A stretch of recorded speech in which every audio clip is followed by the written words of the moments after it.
Bonjour à toutes et à tous et bienvenue au troisième épisode de notre série de webinaires qui est dédié au monde de la santé face aux menaces cyber. Aujourd'hui, nous allons parler de la protection des équipements biomédicaux. Je m'appelle Manuel Jordan, je suis Product Marketing Manager chez StormShield et je vous invite donc à suivre cette troisième séance de webinaire qui va se composer des trois parties différentes. Dans un premier temps, je vous propose de voir ensemble la différenciation entre ce qu'on appelle objets connectés face aux dispositifs médicaux connectés et les différentes menaces associées à ces derniers. Ensuite, je vous propose de parcourir les différents points de vigilance à prendre en compte pour la mise en place d'une politique de cybersécurité efficace. Et pour finir, nous allons évoquer ensemble les différentes pistes d'amélioration possibles, comme par exemple la protection des postes utilisateurs ou encore le contrôle du réseau pour mieux garantir une continuité de service qui est vitale dans cet univers de la santé.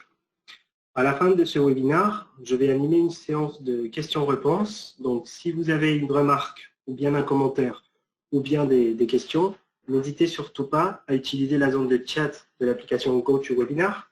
Je vais la regarder à la fin pour y répondre, pour y apporter effectivement des éléments de réponse.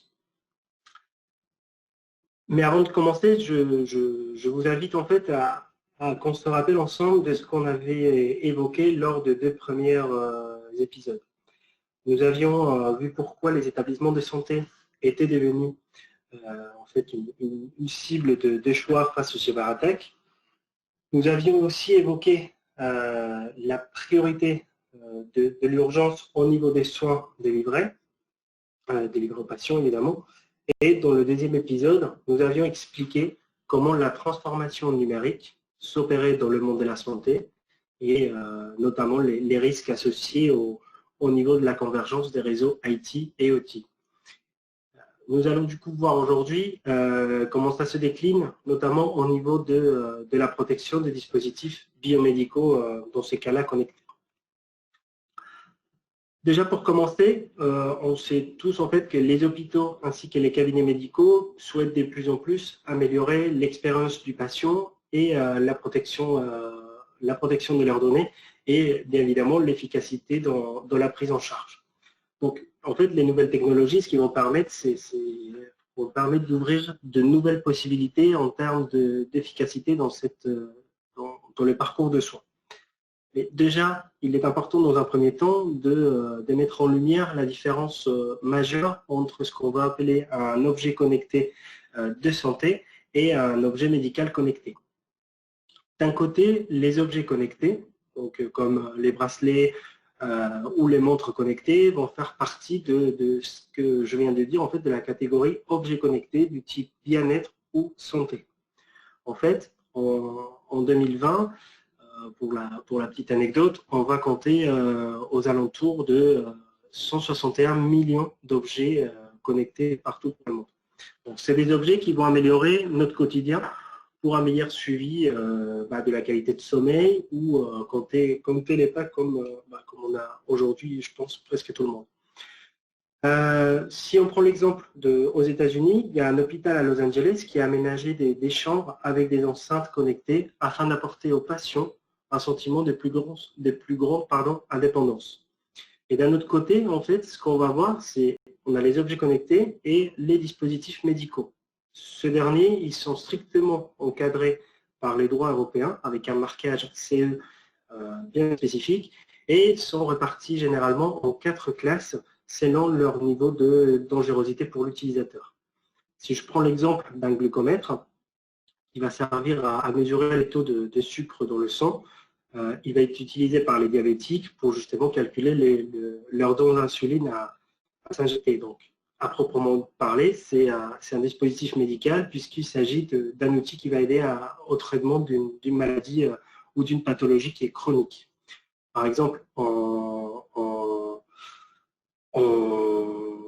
France, on a vu au niveau de l'hôpital Eursen qui a installé, il y a eu l'installation d'un robot aux urgences pour accueillir les enfants, diminuer leur stress et leur mettre plus en confiance. C'est des exemples en fait qui vont montrer justement les potentiels des appareils biomédicaux pour aider dans la prise en charge des patients pendant leur convalescence. Et il est important aussi de signaler que dans la définition même des dispositifs médicaux connectés, c'est indiqué qu'il doit être utilisé ou destiné à des fins thérapeutiques et de diagnostic. Donc, du coup, on voit comment, au fil du temps, ces dispositifs, ces appareils sont devenus de plus en plus connectés pour offrir justement cette meilleure prise en charge. Des tensiomètres, des défibrillateurs, les pompes à insuline ou sans oublier des appareils plus grands et conséquents comme les appareils de radiologie ou encore les IRM. Donc, ils sont maintenant, aujourd'hui, pour la plupart connectés et vont représenter des avancées dans la prise en charge patient. Si, par exemple, je souhaiterais maintenant illustrer ces propos avec l'exemple de la pompe à insuline, en fait, ce qui va se passer, c'est que ces dispositifs médicaux, il y a un capteur de la pompe qui va se placer sur un côté de l'abdomen et a pour mission de mesurer la quantité de glucose qui est présente dans le sang pour éventuellement envoyer le résultat à la pompe. Donc, celle-ci est programmée pour injecter l'hormone, d'accord, dans le corps via un cathéter qui est situé de l'autre côté de l'abdomen. Donc, grâce à ce système intelligent, le quotidien du patient, il est facilité, les doses sont injectées de manière automatique et du coup, les risques d'hypoglycémie ou d'hyperglycémie seront notifiés. Donc, ces informations recueillies par les dispositifs va permettre également aux médecins traitants, d'accord, aux professionnels de santé, de suivre l'état de son patient et de modifier, en fait, si nécessaire, les doses d'insuline en fonction de la réaction du corps. Et même si ces dispositifs améliorent, comme on vient de voir, et le suivi et cette prise en charge des patients, il ne faut pas quand même négliger le fait que maintenant ils sont capables aussi de communiquer via des réseaux sans fil, comme ça peut être le Wi-Fi ou encore le Bluetooth. Donc il y a un risque de malveillance qui a considérablement augmenté. Et malheureusement, comme on l'a vu avec les exemples précédents et notamment avec les épisodes précédents, les structures de santé ne sont pas toutes sensibilisées face à ces risques. Notamment, on va les voir un peu plus tard dans ce webinaire, les avancées techniques de ces dispositifs connectés s'accompagnent de vulnérabilités intrinsèques. Si je prendrai comme exemple des chercheurs aux États-Unis qui ont piraté un robot chirurgical en pleine opération. Ils ont réussi à avoir accès au contrôle vidéo, à prendre les commandes et même à arrêter le robot, donc ce qui n'est pas rien. Et un autre exemple, en fait, va nous montrer les menaces existantes pour les patients, comme à la conférence Black Hat qui a eu lieu en 2018 à Las Vegas. Il y a eu des professionnels du hacking qui ont réussi à dupliquer pour l'occasion un système de pacemaker d'un grand constructeur et ils ont réussi à le vider de ses piles et même envoyer des charges électriques. Encore une fois, si on prend l'exemple de la pompe à insuline, on peut voir qu'une personne malveillante ou mal intentionnée pourra prendre le contrôle pour modifier les éventuels réglages de la pompe. Donc, si on modifie ou en modifiant du moins le taux d'insuline, on va, ou même en arrêtant l'injection, ça pourrait mettre en danger évidemment la vie du patient et du moins le traitement. Donc, même si, encore une fois, c'est que des expériences, cela va mettre en évidence de plus en plus les faiblesses de sécurité de ce type de dispositif médical. Donc, on se rend évidemment compte que les risques cyber dans le monde de la santé peuvent avoir une incidence directe sur la vie des patients. Comme on l'avait déjà évoqué dans l'épisode précédent, et pour faire face aux failles liées à la connectivité des dispositifs médicaux, il convient tout de même de mettre en place un processus de cyber-résilience afin d'augmenter les niveaux de protection globale. Ce processus va s'appuyer surtout sur la mise en place d'une gestion de risque qui doit prendre en compte les points de vigilance que l'on va voir par la suite. Je vais vous le présenter de suite. Donc, déjà, le premier point de vigilance que l'on va retrouver, c'est l'aspect humain, d'accord, c'est les facteurs humains dont nous avons déjà parlé, et notamment les personnels soignants. Donc, ces personnels soignants doivent avoir un rôle d'informateur vis-à-vis du bon usage de ces dispositifs médicaux, car ils peuvent avoir une incidence directe chez leurs patients, comme on a vu avec l'exemple de la pompe à insuline. Donc, les soignants constituent, par ce fait-là, l'une des premières barrières de sécurité, et ils doivent prendre conscience progressivement du risque de piratage de ces dispositifs.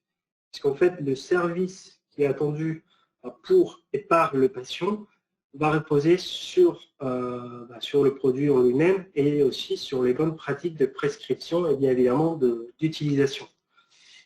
Si je reprends l'exemple de la pompe à insuline, a été démontré qu'il est possible de la pirater jusqu'à une distance de 45 mètres en délivrant des doses qui sont pas juste d'insuline, ou en coupant par exemple la connexion existante entre la pompe et l'unité des commandes du patient. Donc, il est donc primordial de sensibiliser de plus en plus les patients aussi à ces risques de cybersécurité.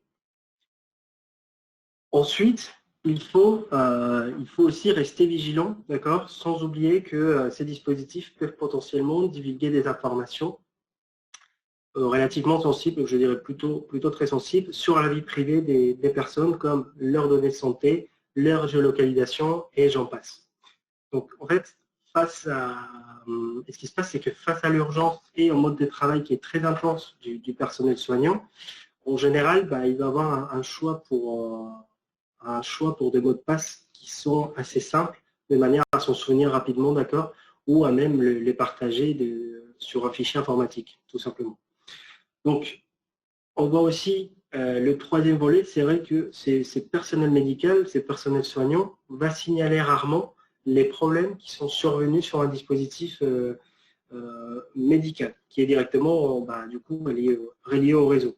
Pourquoi? Tout simplement parce qu'ils ont peur en fait d'être pointés du doigt en raison d'une éventuelle mauvaise utilisation ou bien pour préserver une réputation dans leur discipline.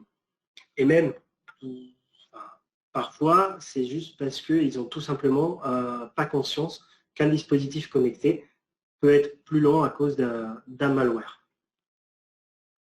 Ensuite, comme deuxième point de vigilance, on va trouver la multiplicité des dispositifs médicaux au sein des hôpitaux. La question serait effectivement pourquoi cette multiplicité. En fait, on a vu dans l'épisode numéro 1 de cette série que le déploiement dans les hôpitaux sont contraints par une obligation des continuités de service qui est liée. Cette continuité elle est liée aux soins livrés. Pour cette raison, lorsque une infrastructure informatique se doit d'évoluer, il est compliqué en fait de basculer en mode maintenance ou bien d'éteindre, même si c'est brièvement certains appareils connectés. On va se retrouver du coup avec un grand nombre de dispositifs qui sont connectés, avec des utilités différentes, avec des applications cliniques qui sont diverses, et sur le tout en fait sur une infrastructure qui est assez hétérogène et qui est utilisée quotidiennement dans les hôpitaux. L'une des difficultés tient en fait à assurer la supervision et la gestion de la cybersécurité d'un parc d'équipements qui est aussi large, d'accord, et qui est fourni par différents prestataires. Donc, ce qu'on va en fait retrouver, c'est parfois des machines avec la dernière technologie ou voilà, au niveau technique, qui sont pilotées par des postes obsolètes, comme on peut voir dans l'exemple où un chercheur universitaire avec ses collègues ont bien réussi à accéder à des images de scanner d'un patient qui était présent dans un poste de ce type, c'est-à-dire un poste utilisateur obsolète. Donc, ils ont pu installer une intelligence artificielle et ils ont été capables d'ajouter et de retirer même des images des tumeurs malignes. Donc, juste pour que vous puissiez voir à quel point ça peut être dangereux. Et les troisième points de vigilance, on va noter que c'est les vulnérabilités qui sont liées aux dispositifs médicaux, dans la gestion notamment des protocoles des communications, comme ça a été le cas de la vulnérabilité découverte sur des machines d'anesthésie produites par General Electric Healthcare. A été découverte en fait la vulnérabilité par par les chercheurs de l'entreprise CyberMDX. En fait, c'est une entreprise, c'est une compagnie en cybersécurité qui est spécialisée dans le domaine de la santé. Et en fait, même s'ils l'ont découvert, le site cyberveillesanté.gouv a expliqué aussi que le modèle AESTIVA et AESPIR de GE, donc de General Electric, souffrent d'une absence de mécanisme d'authentification.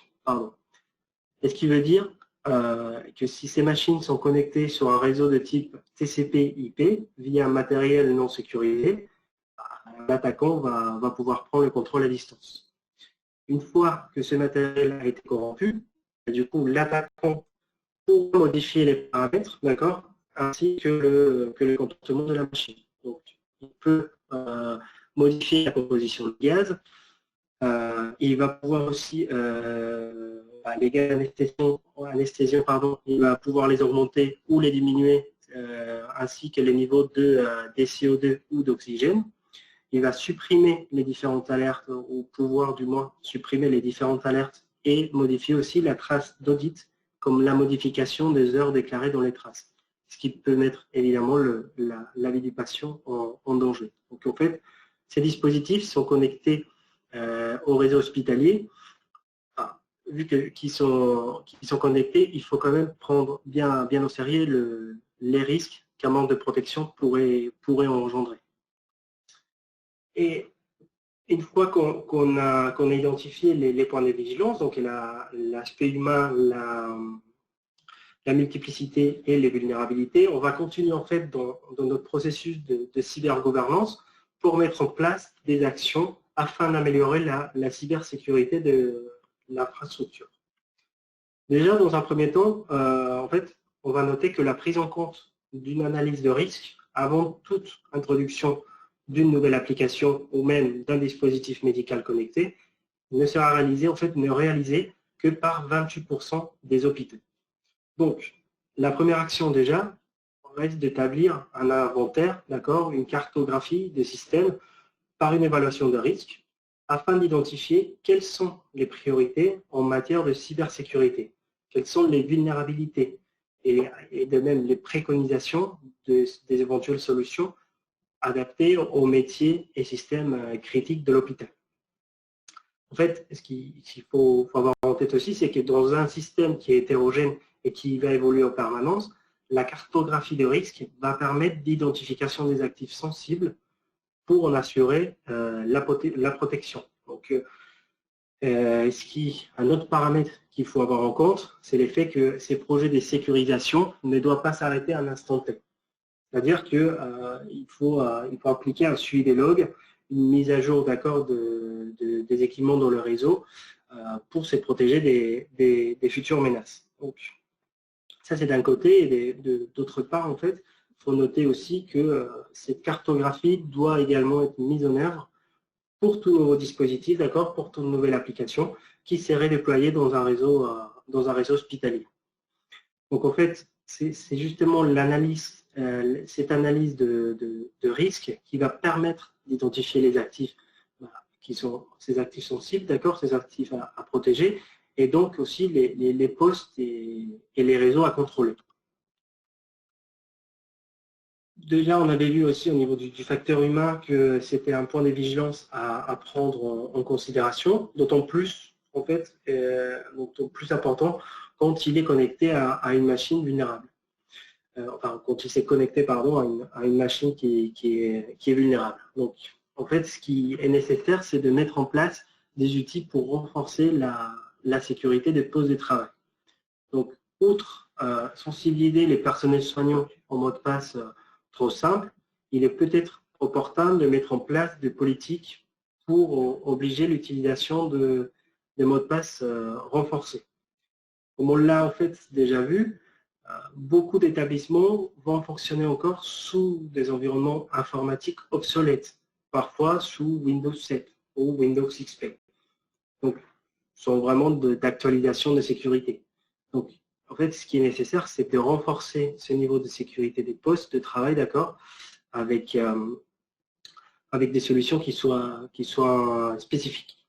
Donc, la mise à jour des signatures antivirales, et parfois impossible sur ce type de postes puisqu'ils sont obsolètes. Donc, ce qu'il faut prôner dans ces cas-là, c'est plutôt une protection proactive, d'accord, permettant de bloquer les attaques par une analyse comportementale au niveau du système d'exploitation. Et on a aussi vu la problématique, justement face à l'urgence de l'hôpital, de postes qui sont laissés un peu à l'abandon, d'accord, c'est-à-dire un peu sans surveillance, et là où une personne malveillante, d'accord, ou du moins mal intentionnée, pourrait venir brancher une clé USB. En fait, on voit que le déploiement des solutions de contrôle de ces périphériques, d'accord, de postes utilisateurs, va assurer une protection contre ce type de risque. Et du coup, seulement les clés qui seraient reconnues seraient acceptées par le système. Donc, il y aura une sécurisation en profondeur des postes utilisateurs pour assurer l'intégrité des données. Et en plus, le troisième point d'amélioration serait en fait le fait, déjà comme on avait évoqué, le fait de faire l'analyse de risque pour identifier les actifs à protéger et donc identifier également les postes de travail et les réseaux à contrôler. Donc, il est important que le réseau dans lequel les dispositifs médicaux sont connectés soit protégé à tout moment. Pourquoi? Tout simplement pour assurer la fiabilité et la confidentialité des données.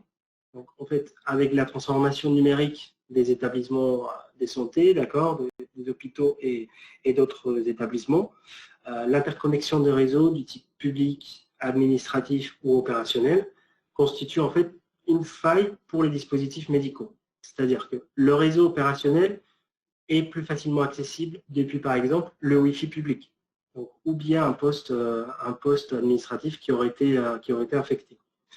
Si on revient un peu en arrière avec l'exemple de machine à anesthésie, celle-ci présente une faiblesse au niveau de l'authentification au réseau. Donc, on va constater, malheureusement, en tout cas, même s'il y a des améliorations qui se font dans le domaine, la plupart de ces appareils, de ces dispositifs médicaux connectés, ne sont pas sécurisés by design. Donc, pour éviter que cela puisse produire des lourdes conséquences au niveau des appareils, comme le piratage d'un IRM ou d'un robot chirurgical qui pourrait mettre en danger la vie des patients, il est donc primordial de segmenter les réseaux en déployant des équipements spécifiques qui vont permettre d'isoler les environnements les plus critiques afin d'éviter ou du moins limiter la propagation d'une attaque. En fait, ce qu'on a constaté, c'est que souvent les responsables qui vont élaborer la cartographie des risques, c'est eux-mêmes qui vont constater le même fait. L'architecture réseau doit être sécurisée avec, par exemple, non pas un seul domaine d'adresse IP, mais plusieurs avec une segmentation des fonctions et des surveillances, d'accord, qui soient bien positionnées dans le réseau qu'on doit protéger.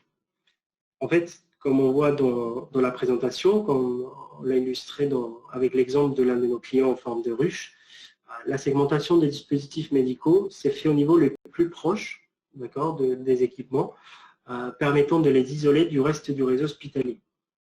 Cette opération n'est possible qu'à condition d'avoir une fonction de bypass automatique au cas où il y aurait une défaillance du système de protection.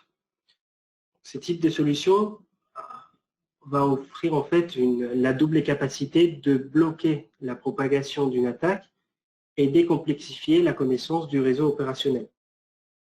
En fait, d'une part, l'attaque ne pourra pas se propager au réseau isolé et d'autre part, elle va être, d'autre part, ce qu'on va faire, c'est obliger à l'attaquant à réaliser des actions supplémentaires pour découvrir le reste du réseau où se situent les équipements plus critiques comme le poste d'analyse ou les scanners qu'on peut voir dans la présentation. Pourquoi on fait ça? Ça va être pour assurer l'intégrité et la confidentialité des données patients. En fait, ce qu'on peut faire aussi pour aller plus loin, c'est déployer des solutions de contrôle des flux qui vont limiter l'accès aux postes et seulement pour les utilisateurs identifiés. Donc, on voit avec la segmentation que c'est une pratique qui permet à ce type d'établissement d'empêcher les fuites des données ou la propagation d'une attaque dans tous les réseaux hospitaliers, qui peuvent entraîner des blocages notamment dans la continuité des soins ou même de paralyser les urgences. Et en fait, pour vous accompagner dans cette mise en place de ces processus, c'est-à-dire de ces points d'amélioration qu'on vient de voir, les solutions StormShield Network Security s'adaptent parfaitement à la segmentation, car on va, pour la mise en place de ces pare-feux, d'accord, de ces types de fonctions, vont se déployer sans modification de l'architecture du réseau hospitalier. Et d'ailleurs, en fait, comme l'indique l'Agence nationale de sécurité du médicament et les produits de santé, là je cite, les logiciels spécifiques à la gestion de dispositifs médicaux connectés installés sur les postes utilisateurs devraient être compatibles avec des solutions de sécurité contre les codes malveillants. C'est-à-dire que là, ce qu'on vous propose en fait avec StormShield Endpoint Security, c'est une protection pour les systèmes Windows c'est une solution en fait de sécurité qui va viser l'ensemble des actions exécutées sur des postes à protéger. Donc en fait, c'est un fonctionnement qui n'a pas besoin de base de signature et qui va répondre en fait très bien à la protection de systèmes obsolètes. Et en fait, avant de finir ce webinaire, je vous propose du coup de mettre un peu en exergue certains points qu'on a abordés pendant cette séance. C'est-à-dire, dans un premier temps, on a analysé les bienfaits, mais aussi les menaces qui sont liées aux dispositifs biomédicaux et l'attention évidente qu'il faut porter pour la bonne connexion de ces matériels au réseau hospitalier. Ensuite, on a vu que ces menaces vont s'appuyer sur des points de vigilance autour de l'identification des actifs critiques, autour du contrôle des accès et des messages que l'on va communiquer et le type de périmètre à protéger, d'accord, pour mettre en œuvre une politique de cybersécurité efficace. Et ce qu'on a fait à la fin, en troisième partie de ce webinaire, ça a été parcourir les pistes d'amélioration pour faire l'inventaire des priorités que l'on souhaite mettre en place par le biais de la cartographie de risque ou encore la protection et les contrôles de postes utilisateurs qui sont liés justement à ces dispositifs médicaux. Et enfin, ce qu'on a vu, c'était comment la segmentation de ce réseau opérationnel au sein de l'hôpital va permettre une continuité de l'activité en cas de cyberattaque. Pour moi, cette séance arrive du coup à sa fin. C'est maintenant presque terminé. Donc, il me reste juste à vous rappeler qu'il s'agissait du troisième épisode sur une série de 5 webinaires, d'accord, qu'on a dédié à la menace cyber dans le monde des hôpitaux.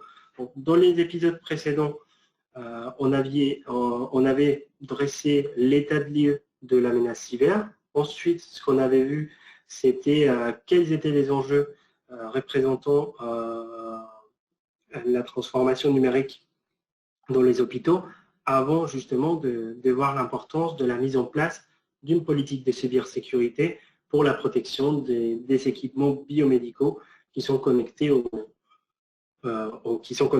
réseau opérationnel. Donc, ce que je vous propose et je vous invite à faire maintenant, c'est vous enregistrer pour le 2 derniers webinaires de cette série qui vont traiter respectivement d'un côté de la gestion sensible des bâtiments hospitaliers avec nos amis de Honeywell et de la protection des données santé face aux fuites. Ça, ce sera le 5e webinaire, d'accord. Donc le premier, la gestion sensible des bâtiments aura lieu jeudi prochain et le webinaire pour la protection de données aura lieu le jeudi d'après. Également, ce que vous pouvez faire, c'est nous retrouver l'intégralité de ces contenus et bien d'autres grâce aux replays qui sont accessibles depuis notre site web, d'accord, et dans l'URL d'accès, vous êtes communiqué sur l'application de chat de GoToWebinar. Ce Ce que je vais faire maintenant, c'est passer aux questions et n'hésitez pas, si vous avez des questions ou des commentaires, à nous remonter.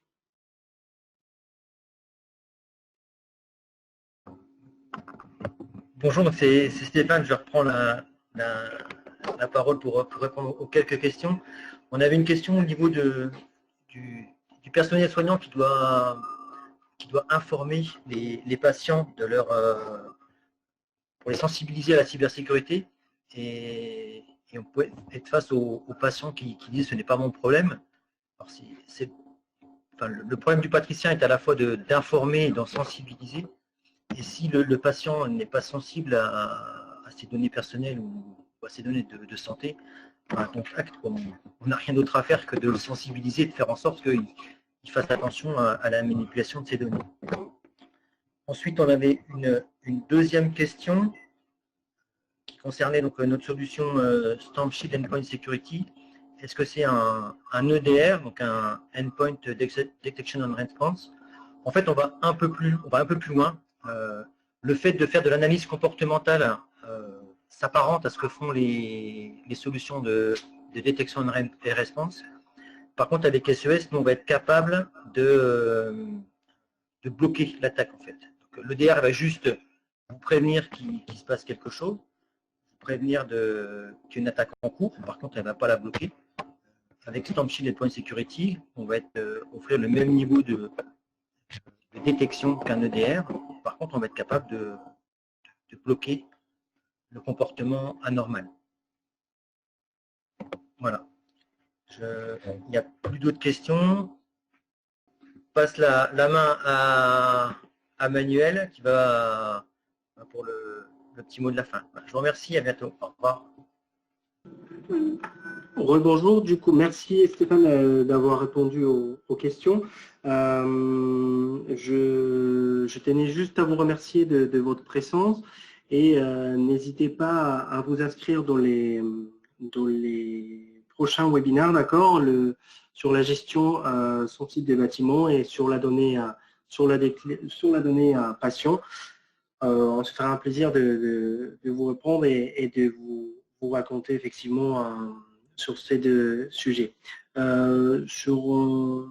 Moi, de mon côté, je tiens encore une fois à vous remercier et je vous souhaite une bonne après-midi. Merci, à bientôt.